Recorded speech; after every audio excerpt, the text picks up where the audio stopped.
श्री गणेश भक्तांचे हार्दिक स्वागत. सुस्वागतम सुस्वागतम स्वागतम. जाधव परिवारातर्फे सर्व श्री गणेश भक्तांचे हार्दिक स्वागत. बोला गणपती बाप्पा.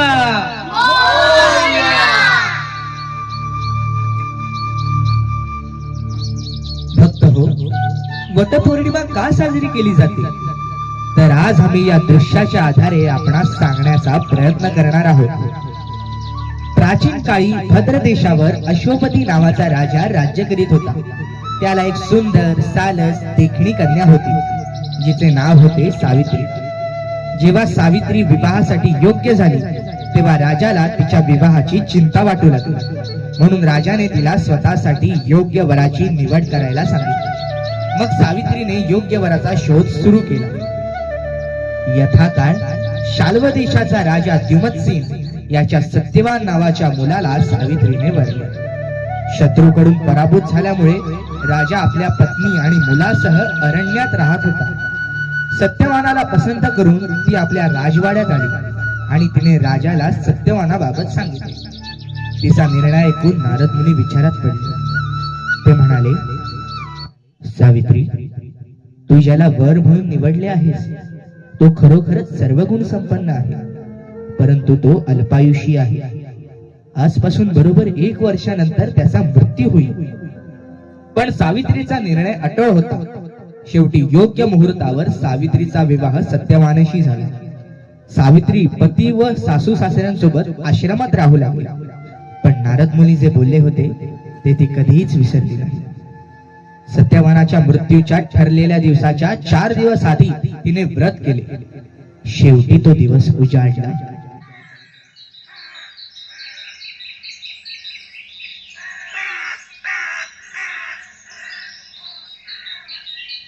सत्यवान हवनासाठी लाकडे गोळा करायला जंगलात जाऊ लागला.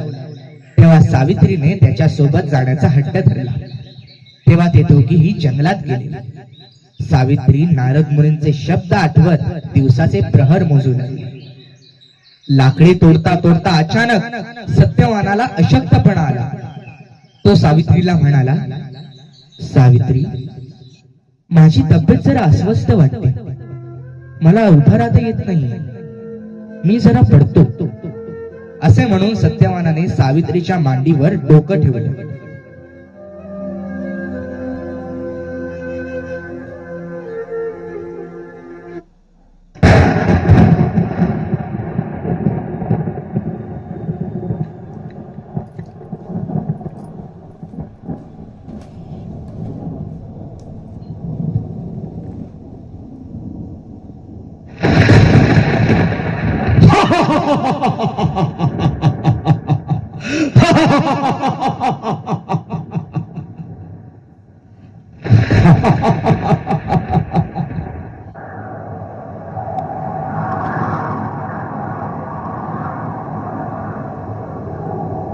सावित्री, तू परत जा. तू का माझ्या मागे येत आहेस?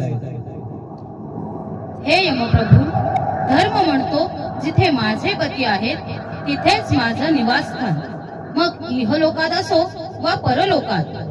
हट्टीपणा करू नको. तू परत जा. तू परत जाण्याच्या बदल्यात तुझ्या पतीच्या प्राणाशिवाय कोणतीही 3 वर माग.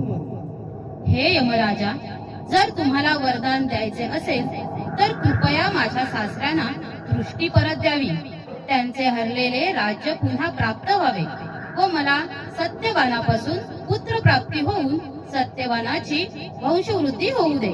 तथास्तु.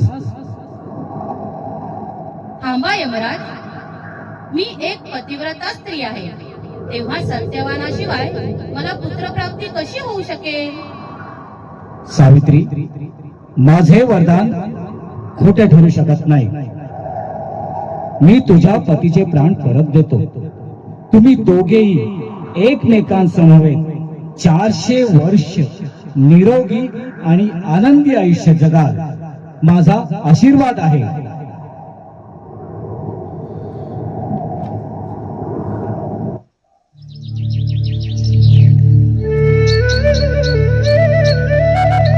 अशा प्रकारे सावित्रीने सत्यवानाचे प्राण परत घेतले. ज्या दिवशी सावित्रीने सत्यवानाचे प्राण परत मिळवले त्या दिवसाची आठवण म्हणून दरवर्षी वटपौर्णिमेचे व्रत साजरे केले जाते. ज्या झाडाखाली सत्यवानाचा प्राण परत मिळाला ते वटवृक्ष होते, म्हणून त्या दिवशी वटवृक्षाची पूजा करतात.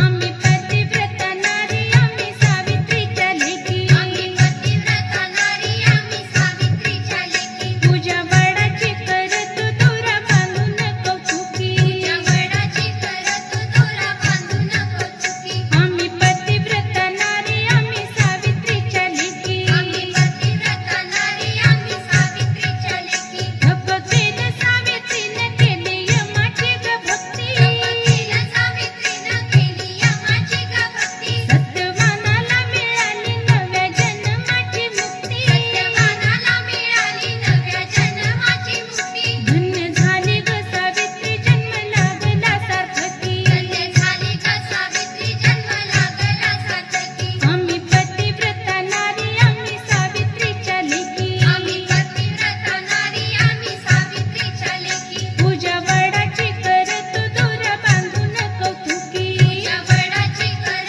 तू दोरा बांधू नको चुकी आम्ही पतिव्रता नारी आम्ही सावित्रीच्या लेकी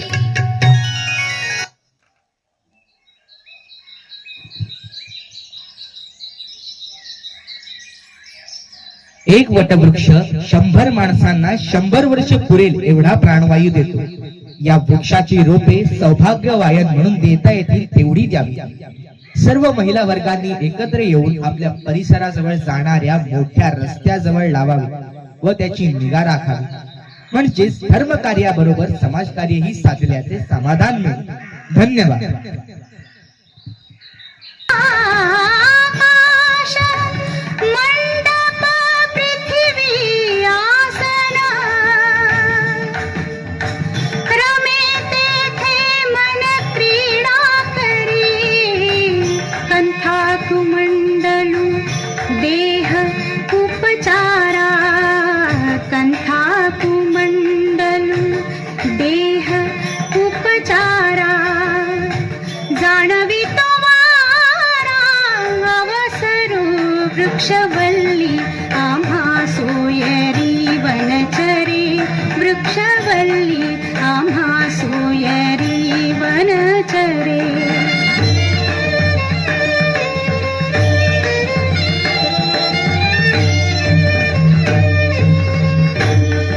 गणपती बाप्पा जन परवर